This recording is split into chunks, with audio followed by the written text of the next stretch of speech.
¿Qué es la didáctica para ustedes? ¿Cuál es su objeto de estudio? La didáctica es una disciplina teórica que se ocupa de estudiar la acción pedagógica, es decir, las prácticas de enseñanza, y tiene como finalidad explicarlas, describirlas para encontrar una resolución a los problemas que se plantean dentro de la práctica misma. Además, se aboca al estudio del diseño del currículum, se aboca a la elaboración de estrategia, a la planificación, a los problemas que se desarrollan en la práctica. Desde mi punto de vista, la didáctica es la relación entre la práctica y la reflexión en el contexto educativo. El objeto de estudio de la didáctica es la clase en sí, ya que es la unidad de organización donde se desarrollan las acciones de enseñanza y aprendizaje.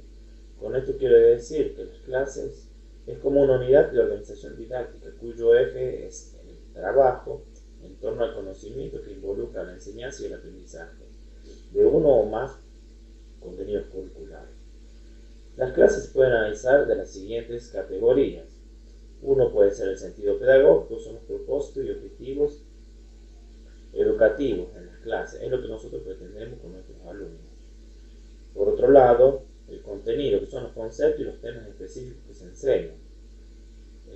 El desafío cognitivo también, los formatos de las actividades, tanto los desafíos cognitivos están pensados para un cierto grupo, para los estudiantes, tanto como las actividades, y donde también recurrimos a los recursos didácticos, que son para que sean más entendibles el aprendizaje.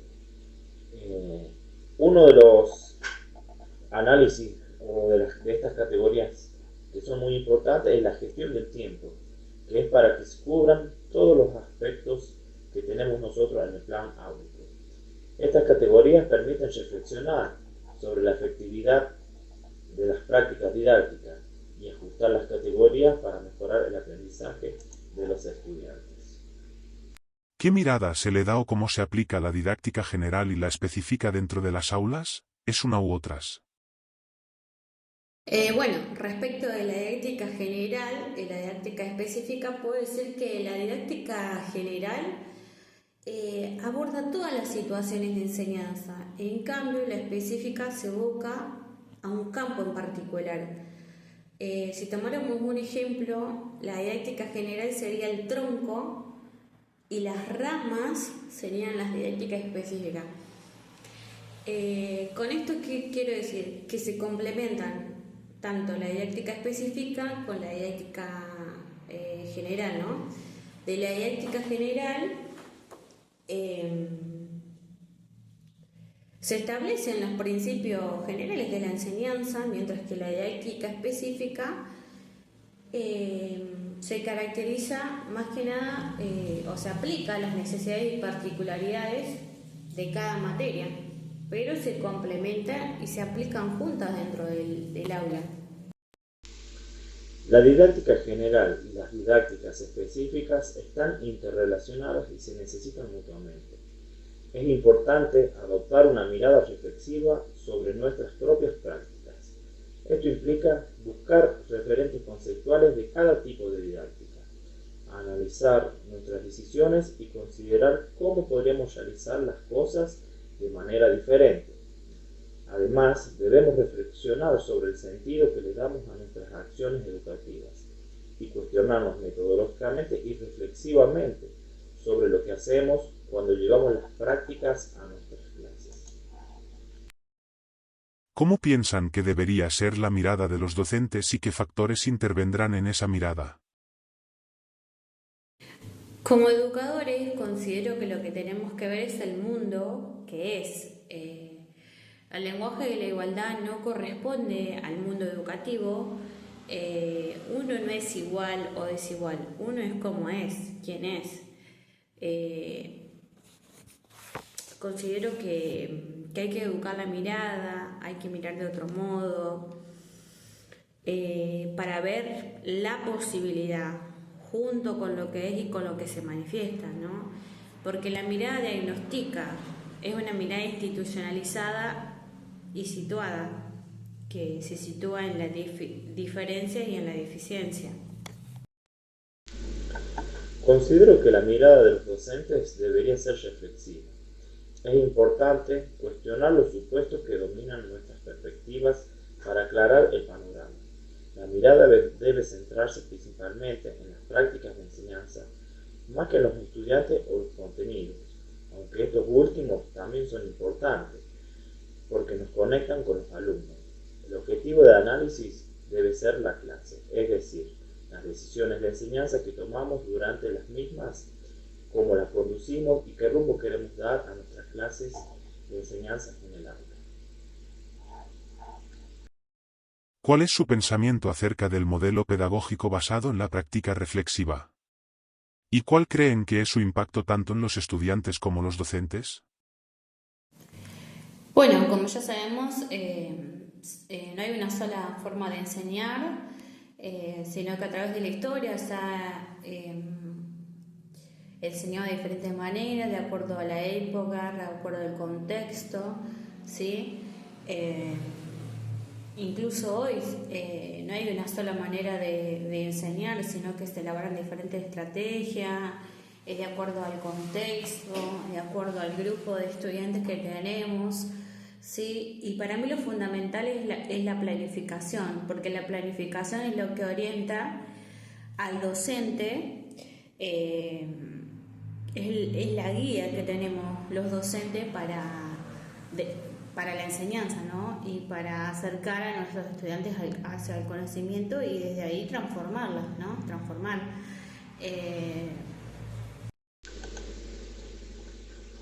La práctica reflexiva es el motor de un modelo pedagógico, asumiendo un rol principal en la formación y acción del docente.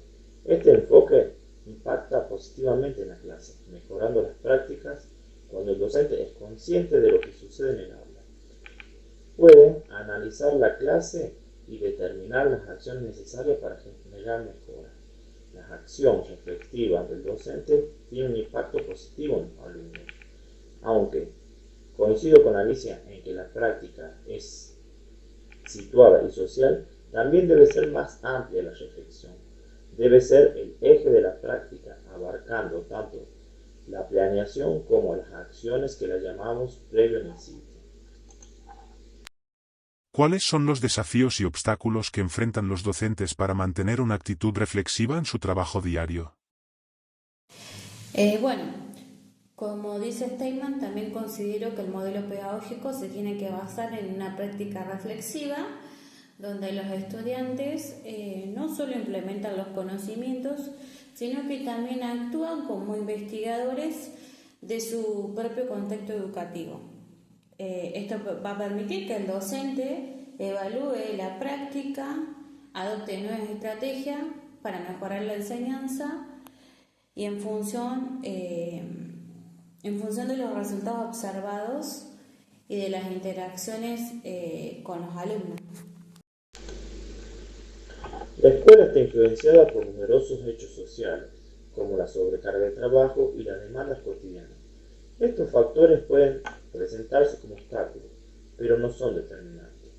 Los verdaderos obstáculos, en mi opinión, radican en no abordar la reflexión de manera metódica y regular, en no poder identificar los supuestos que guían nuestras acciones y decisiones, y en trabajar desde un enfoque individualista en lugar de uno colaborativo. Es crucial no confundir la catarsis con la verdadera reflexión. La reflexibilidad no se basa en la descarga emocional, sino que en un análisis profundo y estructurado desde nuestras prácticas. Para desarrollar una actitud reflexiva es esencial partir de un entusiasmo y un elemento clave en este desafío. John Dewey destaca 3 actitudes fundamentales para una acción reflexiva: la mentalidad abierta, la responsabilidad y el entusiasmo. Estas actitudes permiten al docente cuestionar y mejorar continuamente sus prácticas. En resumen, la reflexión es la acción dentro de la acción. Y el verdadero entusiasmo actúa como una fuerza intelectual impulsora. En mi experiencia, adoptar esta perspectiva reflexiva y entusiasta ha sido vital para enfrentar los desafíos de la enseñanza y mejorar continuamente mis prácticas educativas. Pregunta para usted, señor Steinman, ¿cómo puede la reflexión sobre la práctica mejorar las estrategias de enseñanza y el proceso de aprendizaje? La reflexión es una acción metódica, sistemática y consciente que nos permite desvelar los supuestos implícitos en nuestras acciones.